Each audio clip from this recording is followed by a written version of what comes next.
চলমান সহিংসতার সঙ্গে নিজেদের সম্পর্ক নেই বলে দাবি করেছে কোটা সংস্কারের দাবিতে আন্দোলন করে আসা শিক্ষার্থীদের সমন্বয়কারীরা। গণমাধ্যমে পাঠানো বার্তায় তারা বলছেন, চলমান আগুন, সন্ত্রাস, ভাঙচুর তারা সমর্থন করেন না। প্রশ্ন উঠছে, বুধবার থেকে দেশ জুড়ে সড়কে সহিংসতাকারীরা তাহলে কে?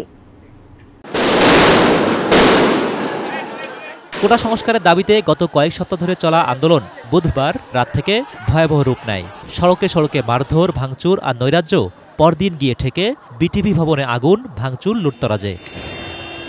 আক্রান্ত হয় পদ্মা সেতুর গৌরবে গৌরবান্বিত সেতু ভবন, এমনকি দুর্যোগ ব্যবস্থাপনা ভবনে। আক্রান্ত হয় রাষ্ট্রের ডাটা সেন্টার। দফায় দফায় হামলার শিকার হন সংবাদকর্মীরা।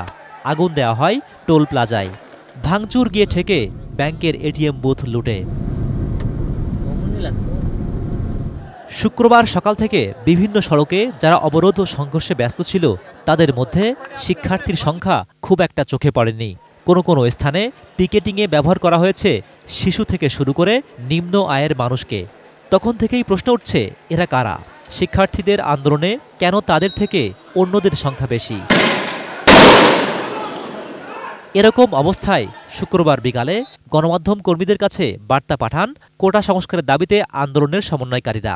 তারা স্পষ্ট বলেন, আগুন দেওয়া, জানমালের ক্ষতি আর সহিংসতার সমর্থন নেই।